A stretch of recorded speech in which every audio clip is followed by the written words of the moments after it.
Oke, jadi babak pertama kenakalan Abu Nuwas dalam kemabukan sudah. Sekarang kenakalan versi kedua, cinta. Ya, ayo. Di antara hura-hura yang membahagiakan dalam hidup Abu Nuwas, ya dia cinta. Dia selain suka kemabukan juga suka lawan jenis. Itu salah satu contoh puisinya tentang cinta. Saya bilang tadi banyak puisi-puisinya yang erotis yang tidak saya bawa ke sini. Duhai mata yang mempesona, engkau redup selamanya. Tatapanmu menguak rahasia yang tersimpan di dada. Perhatikanlah diri kita. Engkau menutupiku meski engkau sendiri tanpa baju. Seakan takdir menyembunyikanku. Engkau membunuhku tanpa harapan untuk balas dendam. Seakan pembunuhan itu adalah persembahan kepada Tuhan. Oh, itu kan kalimat pernyataan cinta yang luar biasa. Pinternya seorang Abu Nuwas.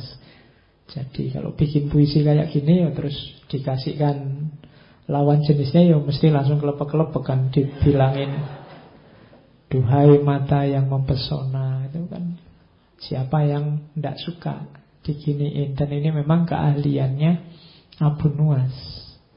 Ada sangat banyak puisi-puisi ekspresi cinta kepada lawan jenis. Bahkan ini ada satu cerita Abu Nuwas ini terpaksa naik haji. Kenapa? Ya, terpaksa, memaksa dirinya naik haji. Kenapa? Karena dia jatuh cinta sama perempuan namanya Jinan. Dan Jinan ini memaksa dia, kalau kamu cinta padaku ya kamu harus haji. Nah, dia terus terpaksa naik haji. Kalau sekarang susah ya. Tapi ini bisa jadi modus. Kalau perempuan ingin nolak laki-laki bisa. Kalau kamu cinta padaku kamu harus naik haji. Nah, itu nunggunya 20 tahun berarti. Ya, kamu bisa modus itu. Jadi kalau takut nolak bilang aja gitu. Oh, saya mau padamu tapi harus haji dulu. Oh, itu ngantrinya hampir 30 tahun sekarang. Jadi, nah kalau Abu Nuwas naik haji beneran ya. Kalau zaman Abu Nuwas sih gampang.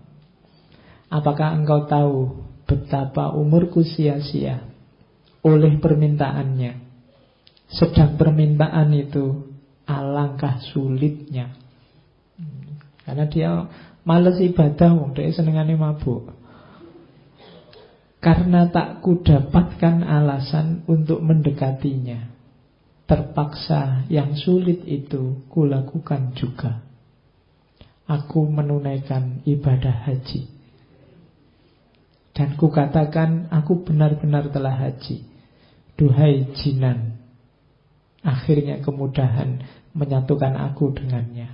Oh, itu jatuh cinta beneran ini berarti kan. Sampai rela naik haji padahal dia males. Ya, jadi cuma ya kalau sudah jatuh cinta apapun dilakukan. Makanya aku katakan aku benar-benar sudah haji loh ini. Oke, tapi toh ya sifatnya Abu Nuwas ya tetap putus nyambung.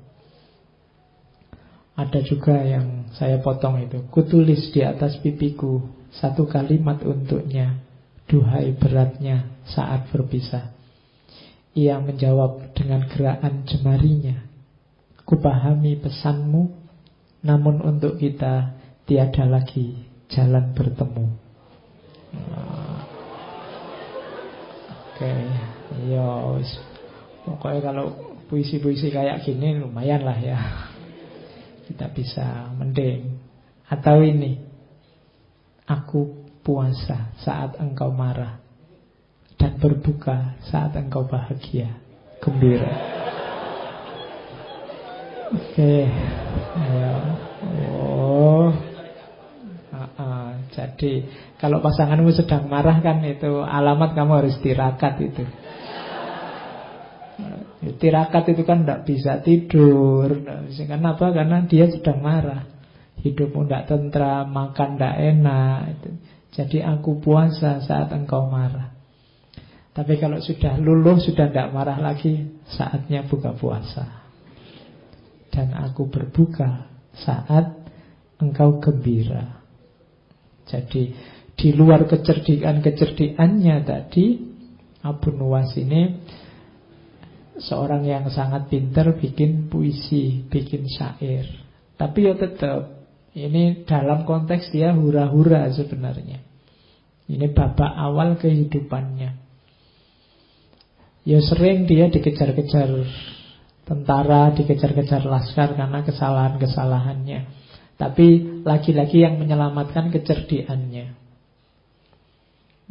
Misalnya kalau ada cerita yang suatu ketika rumahnya digeledah. Jadi digeledah banyak barang pecah. Karena mungkin nyari-nyari jangan-jangan menyimpan sesuatu yang bisa membuat dia diseret ke penjara, mungkin begitu. Jadi, Abu Nuwas ini sangat marah, tersinggung karena rumahnya diacak-acak. Dia ingin balas dendam sama raja. Akhirnya satu ketika dia beli roti, rotinya dibiarin busuk sampai banyak lalatnya. Terus roti ini ditutup, dibawa ke depannya Harun al-Rasyid. Ini sudah misi balas dendam ini. Karena dia tersinggung rumahnya diacak-acak. Lalu dia menghadap, wahai raja yang adil, saya menuntut keadilan. Katanya engkau raja yang adil, berarti harus bisa memenuhi tuntutanku. Terus Harun al-Rasyid tanya, keadilan apa yang mau kamu tuntut? Siapa yang mau kamu tuntut? Siapa yang tidak adil padamu? Terus dia bilang, lalat. Saya punya roti ternyata didahului oleh lalat, sehingga saya sekarang tidak bisa memakannya. Lalat ini sudah tidak adil pada saya. Ya Harun al-Rasyid ketawa aja. Oke lah terus maumu gimana? Tolong Baginda ngasih perintah bahwa saya punya hak untuk memukul lalat dimanapun dia ada. Akhirnya, ya wis, tidak apa-apa. Untuk menghiburmu, sekarang kamu boleh kalau ada lalat kamu pukul saja. Itu Abu Nuwas sudah siap-siap bawa pentungan. Terus dibukalah roti itu, lalatnya nyebar kemana-mana. Ada nempel di kaca, nempel di mana. Dia akhirnya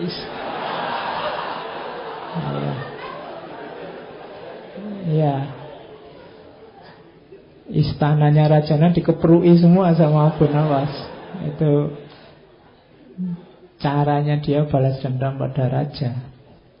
Oke, itu cerita-cerita kayak gini nanti banyak di Alfu Lailah wa Lailah, kisah 1001 malam. Meskipun nanti beberapa ulama mengkritik karena cerita itu fiktif, tapi ada beberapa nama yang harusnya tetap dimuliakan, tapi gara-gara cerita itu terus kesannya jadi. Nanti ada beberapa cerita yang kesannya, misalnya Harun al-Rasyid juga suka minum-minum. Nah, itu banyak ulama mengkritik Alfu Lailah wa Lailah. Karena di beberapa bagian nanti muncul tokoh Abu Nuwas. Karena ya memang ceritanya selalu banyak dengan Harun al-Rasyid. Saya tidak tahu kok jarang sama Al-Amin. Padahal banyak tair, banyak cerita yang beliau justru dekatnya sama Al-Amin. Bahkan tadi yang kelanjutannya mukul-mukul itu, rajanya juga terus ingin balas dendam. Tapi tetap kalah kalau sama Abu Nuwas. Jadi satu ketika rajanya ini ingin balas sama Abu Nuwas. Abu Nuwas diajak berburu. Nah, di tengah jalan kok mendung, mau hujan. Nah, Abu Nuwas ini naik keledai yang tidak bisa cepat, sementara raja sama pasukannya bisa naik keledai cepat. Terus rajanya bilang, ini sebentar lagi hujan, pokoknya pedomannya kita berburu ini tidak boleh baju kita basah kehujanan. Jadi silahkan nyari tempat perlindungan sendiri-sendiri.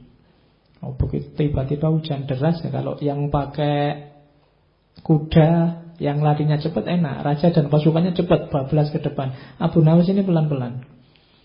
Tapi raja begitu nyampe di depan, nyari-nyari tempat perlindungan tidak ada, akhirnya tetap basah. Nah, pelan-pelan dari jauh tiba-tiba datang Abu Nawas. Orang-orang heran, ini semua bajunya basah, dia yang pelan-pelan kok tidak basah.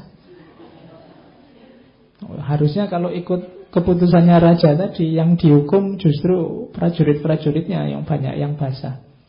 Orang heran semua, loh Abu Nawas kok bisa kamu tidak basah sama sekali? Iya, saya itu takut sama keputusannya raja, yang bajunya basah mau dihukum.